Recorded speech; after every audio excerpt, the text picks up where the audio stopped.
So we got the.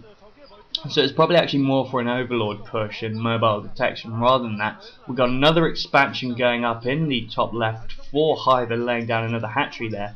But there will be vultures patrolling the map quite easily. They will probably spend quite a lot of time nipping about to various factors, just making sure they know what's going on. One vulture manages to slide past there, trying to get some information.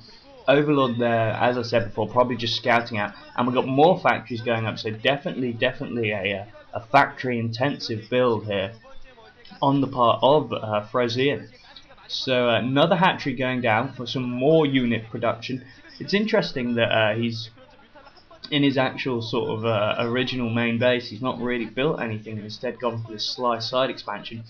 But the new expansion going up has been discovered by one of those vultures just roaming about the map, and that's really not good for Hyvaa. He could have done with an unknown expansion at this point. It looks as if the vulture was taken down by those hydras, but now we have the Mutalisks on the field, and not really many Goliaths to speak of. I think I only saw. Okay, so there are a few Goliaths going around, more than I thought there were.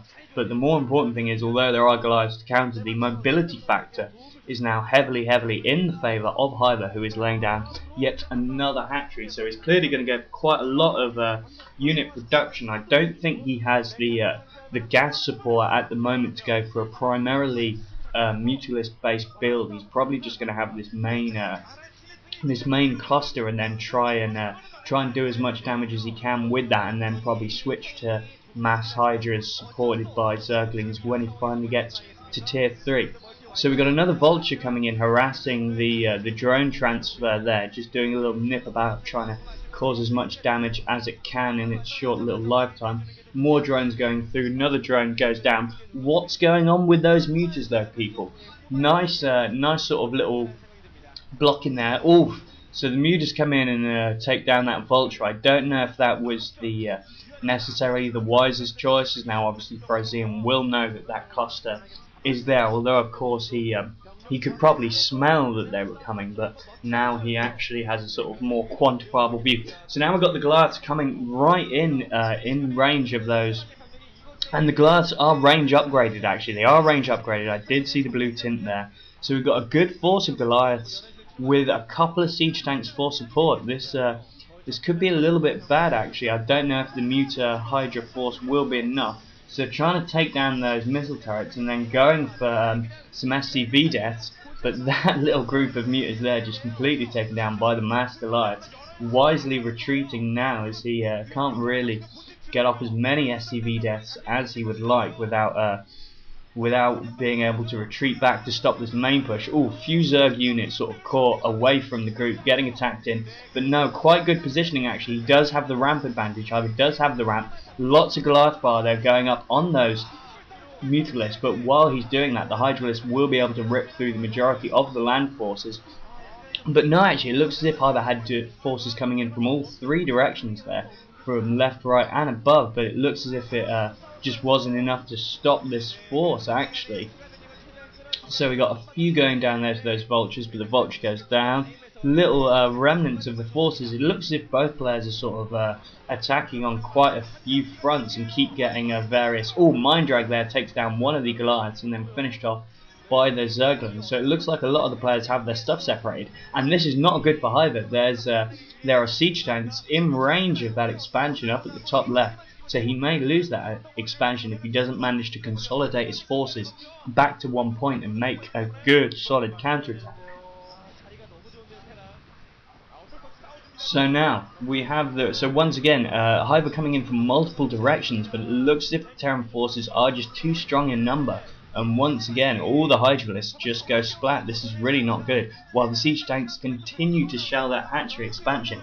If he loses this expansion, it will be a real blow for him. He will definitely lose his economy advantage, although he does have lots and lots of hatcheries to recuperate his forces. Most of them have just... Oh, a horrible mine there, taking down loads and loads of Zerglings. Really unfortunate for Hyvaa. It looks as if his units have just been caught out of position. You know, he had to pull back his initial Muta harass because he was being attacked, and then lost them all to the mass Goliaths, and now I think maybe he doesn't quite know what to do with himself. It looks like, because you know, FrOzean's just had this army pushing forward and pushing forward. This Goliath supported by siege tank army. I suppose the problem for FrOzean is he doesn't want to be building loads of Goliaths, but he knows the second that he stops, he's going to see Mutalisks again. So now we do have a little Hydralisk force coming in, managing to break in the front door. A few Vultures coming actually to try and lay down some death. Overlord goes down to the missile turrets. That's really unfortunate. It looks as if this command center is in risk of going down to this Hydralisk force. Actually, it looks like the command center will go down. Yes, it does go down, and now the SCVs will be in trouble. So both players have lost an expansion, but oh no, now as the troops are retreating, they get caught by this little group of Terran forces. Unfortunately, there are enough Hydralisks there to deal with this. Zerglings coming in there at the side, dealing with those Goliaths. Siege tank quite rightly running away, and then boom, that goes down.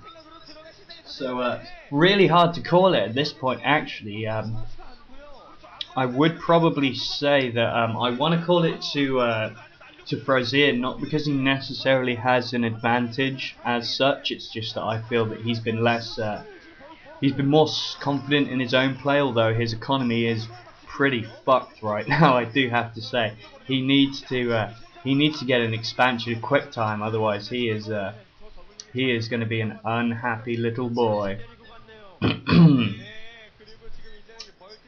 So more Goliaths, more Hydras coming out.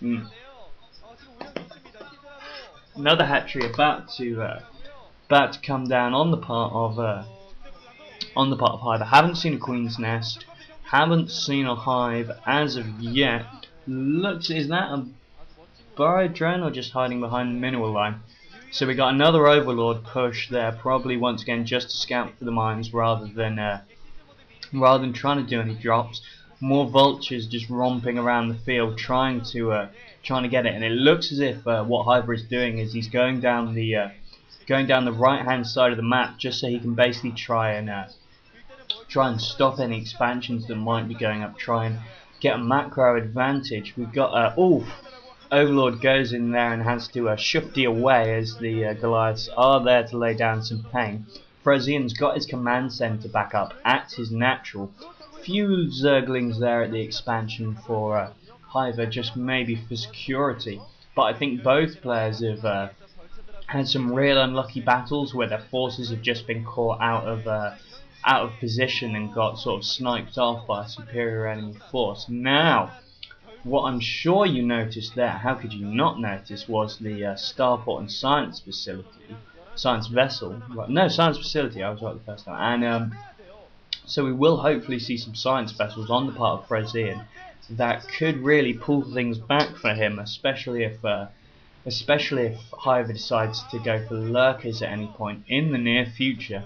Of course, lurkers versus siege tanks, we all know how that's going if they've got a mobile detector to support them.